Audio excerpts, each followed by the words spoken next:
క్రీస్తునందు ప్రియమైన దేవుని బిడ్డలారా, మన ప్రభువును రక్షకుడైన యేసుక్రీస్తు నామమున మీకందరికీ శుభములు తెలియజేయుచున్నాను. కోతకాల పండుగ, హార్వెస్ట్ ఫెస్టివల్ అనేది ప్రతి సంవత్సరానికి ఒకసారి మనం చేయడం మనకున్నటువంటి ఒక ఆనవాయితీ. బైబిల్ గ్రంథంలో కోతకాల పండుగ చేయాలి అని దేవుడు మనకిచ్చినటువంటి ఆజ్ఞ. నిర్గమకాండం 23వ అధ్యాయం 14వ వచనంలో మీరు గమనించినట్లయితే అక్కడ పులియని రొట్టెల పండుగ ఆచరించవలెను. 16వ వచనంలో మీరు గమనించినట్లయితే కోతకాల పండుగ ఆచరించవలెను. 3వ పండుగ ఫల సంగ్రహ పండుగ ఆచరించవలెను. సంవత్సరమునకు 3 మార్లు మీరు నా సన్నిధిని కనబడవలెను. ఇది దేవుడు ఇచ్చినటువంటి ఆజ్ఞ.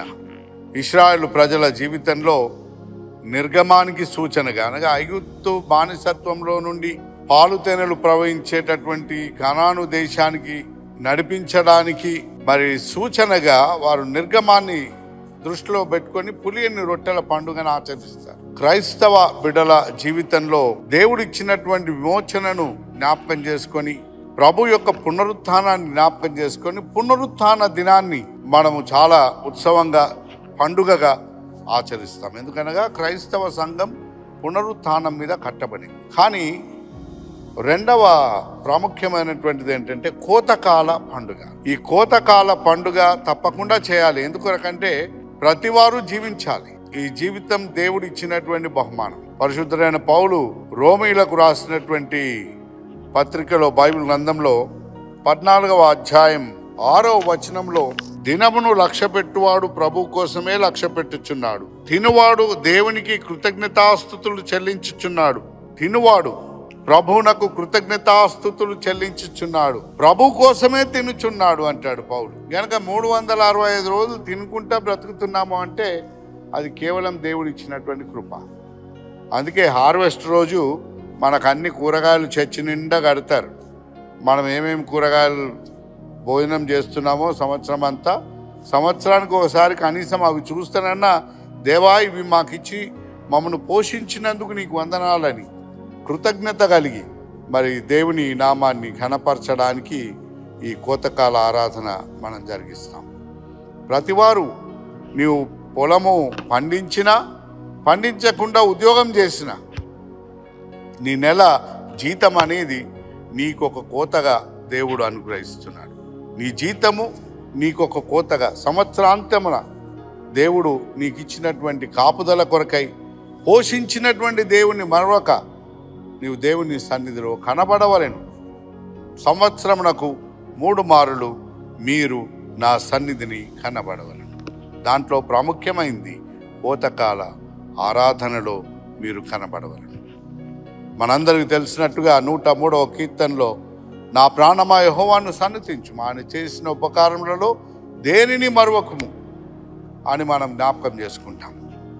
అదే రీతిగా లేవియ కాండంలో 23వ అధ్యాయం 38వ వచనంలో కూడా మనం గమనిస్తే అక్కడ ఒక మాట ఉంటుంది, ఏ అర్పణ దినమున ఆ అర్పణము దేవుని సన్నిధికి తీసుకొని రావలేను. ఇది దేవుడు ఇచ్చినటువంటి ఆజ్ఞ. ఏ అర్పణ దినమున ఆ అర్పణమును దేవుని సన్నిధికి తీసుకొని రావాలని.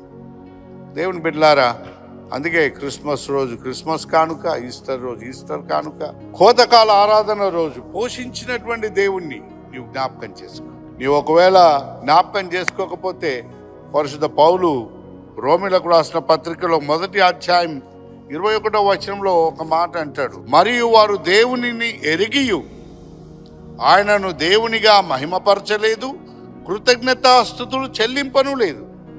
అంటే దేవుడు ఇచ్చినటువంటి జీవితాన్ని, దేవుడు కాపాడిన విధానాన్ని, దేవుడు పోషించిన విధానాన్ని జ్ఞాపకం చేసుకోనలేదు, మర్చిపోయారు.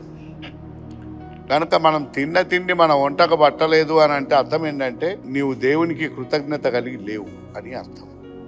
కనుక దేవునికి కృతజ్ఞత కలిగి మరి దేవుని యొక్క సన్నిధికి వచ్చేటప్పుడు, అందుకే బైబిల్ గ్రంథంలో ఇంకొక మాట, ద్వితీయోపదేశకాండం 16వ అధ్యాయం 17వ వచనంలో మీరు గమనించినట్లయితే, వట్టి చేతులతో మీరు దేవుని సన్నిధిలో కనబడకూడదు అని ఉంటుంది. వట్టి చేతులతో దేవుని సన్నిధిలో కనబడకూడదు.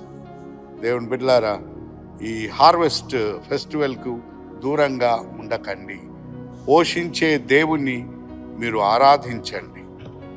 అందుకే మరి ఇశ్రాయేల్ ప్రజలు ఆకాశం వైపు చూచి దేవా మమ్మల్ని పోషించమని ప్రార్థించినప్పుడు ఆయన ఆకాశం నుండి మన్నాను కురిపించినాడు. ఆకలితో అలమటించే బిడ్డలకు, ఏ ఆశ్రయం లేక నిరాశ్రయులుగా ఉన్నటువంటి వారికి, ఏ దుర్గము లేక ఎన్ని ఆటంకాలతో నీ ఉన్నా దేవుడు నిన్ను కాపాడేవాడని, సంరక్షించినాడని, మరి నీ కలిగిన శ్రమలన్నింటిలో, నీ కలిగిన బాధలన్నింటిలో నిన్ను కాపాడి నిన్ను నడిపించిన దేవుని నీవు ఆరాధించకుండా దేవునికి దూరంగా ఉండొద్దు. అందుకే ఈ కోతకాల ఆరాధనలో తప్పకుండా దేవుని ఆరాధించే బిడ్డగా, కుమారునిగా నీవుండి దేవుని ఆశీర్వాదాలు పొందాలని, కృతజ్ఞత హృదయంతో దేవుని సన్నిధిలో కనబడాలని నా ప్రార్థన. దేవుడు మిమ్మల్ని అందరినీ దీవించునుగాక. Amen. Thank you very much and God bless you all.